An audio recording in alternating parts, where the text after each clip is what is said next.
Sir, ರಾಜ್ಯ ಸರ್ಕಾರ ಈಗ 38 ತಿಂಗಳ ವೇತನ ಹಿಂಬಾಕಿಯಲ್ಲಿ 26 ತಿಂಗಳ ವೇತನ ಹಿಂಬಾಕಿಯನ್ನು ನೀಡಲಿಕ್ಕೆ ಅದರ 1271.92 ಕೋಟಿಯನ್ನು ಕೊಡ್ಲಿಕ್ಕೆ ಈಗಾಗಲೇ ತೀರ್ಮಾನ ಮಾಡಿರುವಂತದ್ದು ಒಂದು.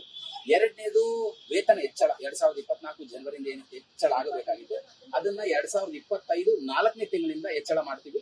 ಅದು ಮುಂದಿನ ದಿನಗಳಲ್ಲಿ ಸಾರಿಗೆ ಮುಖಂಡರ ಜೊತೆಯಲ್ಲಿ ಕೂತ್ಕೊಂಡು ಎಷ್ಟು ಪರ್ಸೆಂಟೇಜ್ ಮಾಡಬೇಕು ಅನ್ನುವಂಥದ್ದನ್ನ ತೀರ್ಮಾನ ಮಾಡ್ತೀವಿ ಅಂತ ಸಚಿವರು ಹೇಳಿದ್ರು.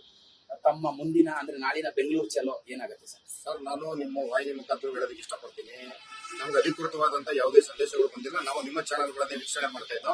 ಅಲ್ಲಿ ಬಂದಂತ ವರದಿಯನ್ನು ಅನುಸರಣೆ ಮಾಡಿ ನಾವೇನ್ ಹೇಳ್ತೀವಿ, ಜಂಟಿ ಸಮಿತಿಯ ಪ್ರಮುಖ ಎಲ್ಲಾ ನಾಯಕರನ್ನು ಒಳಗೊಂಡಂಗೆ ನಾಳೆ ಕನಿಷ್ಠ 10,000 ನೌಕರರು ಸಹ ಫ್ರೀಡಂ ಪಾರ್ಕ್ ಕಡೆ ಬರ್ತಾ ಇದ್ದಾರೆ. ರಾಜ್ಯದ ಮೂಲೆಯಿಂದ ಅವರೆಲ್ಲರನ್ನೂ ಕೂತು ಮತ್ತೆ ಮಾಹಿತಿ ಏನಿದೆ, ನಮಗೆ ಬಂದಿರತಕ್ಕಂಥ ಮಾಹಿತಿ ಎಲ್ಲವನ್ನು ಸಂಗ್ರಹಣೆ ಮಾಡಿ ನಮ್ಮ ಈ ಬೇಡಿಕೆ ಏನಿದೆ 38 ತಿಂಗಳು ಹಿಂಬಾಕಿ ಮತ್ತೆ 1/1/2024 ವೇತನ ಏನಿದೆ ಅದರಲ್ಲಿ ಯಾವುದೇ ಕಾರಣಕ್ಕೂ ನಾವು ರಾಜಿ ಆಗ್ತಕ್ಕಂಥ ಪ್ರಶ್ನೆ ಇಲ್ಲ. ಯಾಕಂದ್ರೆ ನಾವು ದುಡಿತಕ್ಕಂಥ ವರ್ಗ ಕಷ್ಟದಲ್ಲಿ ಇದ್ದೀವಿ. ನಮ್ಮ ದುಡಿಮೆಗೆ ತಕ್ಕಂಥ ಪ್ರತಿಫಲವನ್ನ ಕೇಳ್ತಾ ಇದ್ದೀವಿ. ಆ ವಿಚಾರದಲ್ಲಿ ನಾವು ರಾಜಿ ಆಗಲ್ಲ ಅಂತಕ್ಕಂಥದ್ದನ್ನು ನೇರವಾಗಿ ಹೇಳ್ತಾ ಇದೀವಿ ಸರ್. ಯಾಕಂದ್ರೆ 38 ತಿಂಗಳು ಹಿಂಬಾಕಿಯನ್ನು ಕೊಡಲೇಬೇಕು ಸರ್ಕಾರ. ಮತ್ತೆ 1/1/24 ವೇತನ ಹೆಚ್ಚಳ ಏನಿದೆ ಅದು ಅನಂತ್ ಸುಬ್ರಾವ್ ಅವರ ಕನಸಾಗಿತ್ತು.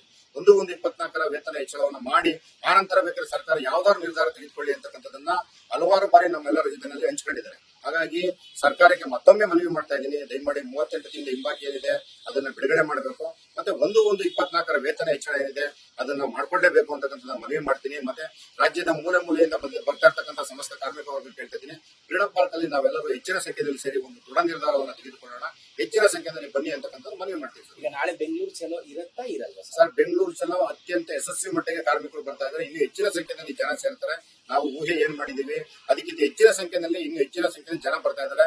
ಯಾಕಂದ್ರೆ ಸಂಜೆಯಿಂದ ಫೋನ್ ಕಾಲ್ಗಳು ಬರ್ತಾ ಇದೆ, ಹಣ ಪ್ರತಿ ಘಟಕದಿಂದ ಎಷ್ಟು ಜನ ಹೊರಟಿದೀವಿ ಅಂತಕ್ಕಂಥದ್ದನ್ನ ಎಲ್ಲವನ್ನು ಮಾಹಿತಿ ತಗೊಂಡಿದ್ದೀವಿ. ಕನಿಷ್ಠ 5,000 to 10,000 ಸಂಖ್ಯೆ ಅಂತ ಸೇರ್ತಕ್ಕಂಥ ಯಾವುದೇ ತರದಂತ.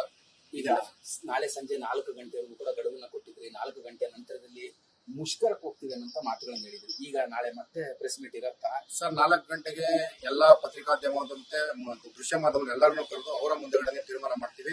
ನಮ್ಮ ಬೇಡಿಕೆ ಏನಿದೆ 38 ತಿಂಗಳು ಹಿಂಬಾಕಿ 1/1/24 ವೇತನ ಹೆಚ್ಚಳ ಏನಿದೆ ಅದರಲ್ಲಿ ಯಾವುದೇ ಕಾರಣಕ್ಕೂ ರಾಜಿ ಆಗ್ತಕ್ಕಂಥ ವಿಷಯ ಇಲ್ಲ. ದಯಮಾಡಿ ಮತ್ತೊಮ್ಮೆ ಮುಖ್ಯಮಂತ್ರಿ ಮತ್ತು ಸಾರಿಗೆ ಮಂತ್ರಿ ಮನವಿ ಮಾಡ್ತಾ ಇದೀವಿ, ನಮ್ಮ ಬೇಡಿಕೆ ಏನಿದೆ ಈಡೇರಿಸತಕ್ಕಂಥ ಕೆಲಸವನ್ನ ಮಾಡಿ ನಾವು ದುಡಿತಕ್ಕಂಥ ವರ್ಗ ಸರ್ಕಾರಕ್ಕೆ ಇನ್ನೂ ಹೆಚ್ಚಿನ ಶಕ್ತಿಯನ್ನ ಕೊಟ್ಟರೆ ನಮಗೆ ನಾವು ಇನ್ನೂ ಅತಿ ಹೆಚ್ಚಿನ ಶಕ್ತಿಯನ್ನ ಸರ್ಕಾರಕ್ಕೆ ತೋರಿಸ್ತಕ್ಕಂಥ ಕೆಲಸವನ್ನ ಮಾಡ್ತೀವಿ, ದುಡಿಯುವ ಮುಖಾಂತರ ಅಂತಕ್ಕಂಥದ್ದನ್ನ ಮನವಿ ಮಾಡ್ತೀವಿ. ಅಂದ್ರೆ ಹೊಸ ವೇತನವನ್ನ 2024ರಿಂದ ಆಗಬೇಕಾಗಿದ್ದಂಥದ್ದನ್ನ ಸಚಿವರು ಹೇಳಿದ್ದು. ಹಿಂದಿನ ಸರ್ಕಾರ 23ರಲ್ಲಿ ಮಾಡಿತ್ತು.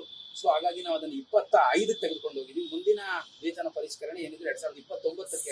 ಕನಿಷ್ಠ ಒಬ್ಬೊಬ್ಬ ಸಿಬ್ಬಂದಿಗೆ ಲಕ್ಷಾಂತರ ರೂಪಾಯಿಗಳು ನಷ್ಟ ಆಗುತ್ತೆ ಸರ್. ಈ ವಿಚಾರದಲ್ಲಿ ನಾವು ಮಾನ್ಯ ಮುಖ್ಯಮಂತ್ರಿಗಳಲ್ಲಿ ಹಲವಾರು ರೀತಿ ಎಲ್ಲಾ ದಾಖಲಾತಿಗಳನ್ನ ಕೊಟ್ಟು ಮನವಿ ಮಾಡಿದ್ದೀವಿ. ಇದು 4 ವರ್ಷಕ್ಕೊಂದ್ಸಲ ನಡ್ಕೊಂಡಿರ್ತಕ್ಕಂಥ ವೇತನ ಪರಿಷ್ಕರಣೆ ಇರ್ತಕ್ಕಂಥದ್ದು ನಿರಂತರವಾಗಿ ನಡ್ಕೊಂಡಿದ್ದೆ ಸುಮಾರು 40 ವರ್ಷಗಳಿಂದ. ಇದನ್ನ ನೀವು ತಡೆ ಮಾಡ್ತಕ್ಕಂಥ ಕೆಲಸವನ್ನ ಮಾಡಬೇಡಿ. 1/1/24 ವೇತನ ಒಪ್ಪಂದ ಏನಿದೆ ದಯಮಾಡಿ ಜಾರಿ ಮಾಡಬೇಕು ಅಂತಕ್ಕಂಥದ್ದು ಮತ್ತು ಹಲವಾರು ದಾಖಲಾತಿಗಳನ್ನ ನಾವು ಮುಖ್ಯಮಂತ್ರಿಗಳು ಮತ್ತು ಸಾರಿಗೆ ಮಂತ್ರಿಗಳಿಗೆ ತಲುಪಿಸ್ತಕ್ಕಂಥ ಕೆಲಸವನ್ನು ಮಾಡಿದ್ದೀವಿ. ಹಾಗಾಗಿ ಮತ್ತೊಮ್ಮೆ ಸಾರಿಗೆ ಮಂತ್ರಿಗಳಲ್ಲಿ ಮತ್ತು ಮುಖ್ಯಮಂತ್ರಿಗಳಿಗೆ ಮನವಿ ಮಾಡ್ತಾ ಇದೀವಿ, 1/1/24 ಅಂತಕ್ಕಂಥ ವೇತನ ಒಪ್ಪಂದ ಏನಿದೆ ಅದನ್ನ ದಯಮಾಡಿ ರದ್ದು ಮಾಡ್ತಕ್ಕಂಥ ಕೆಲಸಕ್ಕೆ ಹೋಗಬೇಡಿ. 24ಕ್ಕೆ ಏನಿದೆ ಅದನ್ನ ಜಾರಿ ಮಾಡ್ತಕ್ಕಂಥದ್ದನ್ನ ಮಾಡಿ ಸರ್ಕಾರ ಔದಾರ್ಯತೆಯನ್ನು ತೋರಿಸಬೇಕು ಅಂತಕ್ಕಂಥದ್ದನ್ನ ಮನವಿ ಮಾಡ್ತೀವಿ. ನಿಮ್ಮ ಹೆಸರು? ಜಗದೀಶ್ ದಳೆ, ಕೆಎಸ್ಆರ್ಟಿಸಿ ನೌಕರರ ಸಂಘದ ಅಧ್ಯಕ್ಷ ಮತ್ತು ಜಂಟಿ ಕ್ರಿಯಾ ಸಮಿತಿ ಪರವಾಗಿ. ನ್ಯೂಸ್ ಫಸ್ಟ್ ನಿರ್ಭೀತಿಯಿಂದ ನಿಮ್ಮ ಪರವಾಗಿ.